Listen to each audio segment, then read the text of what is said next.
So something very important that I do with light is that I show how space can be sculpted. If we think about it, we take away all the light in a room, there's no space visually. If I reintroduce light in a very specific way, I can change how big the space is, how I can stretch it, I can move it slowly or quickly.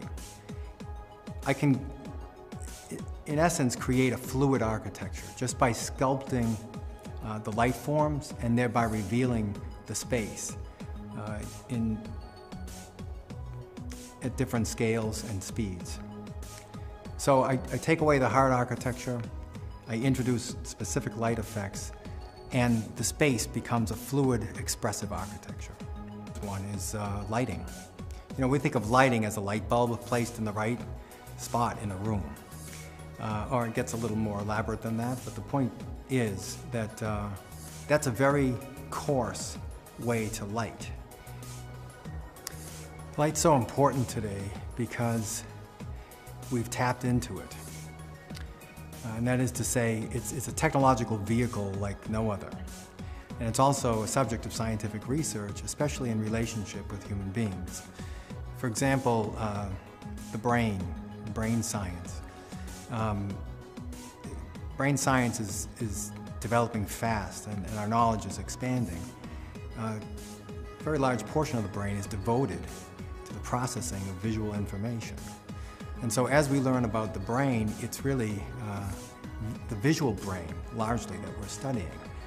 And perception of space and time, for example, is at the core of not only understanding perception, but then how our perception influences our understanding of the natural world. Light Talk is it's a stunning visual experience, foremost. The talk is filled with large-scale light effects that show how light behaves, how to work with it, and why it's so important to our visual perception. It's also educational. I bring in elements of physics, the visual arts, engineering, material science, but I weave them together through demonstrations of light phenomena.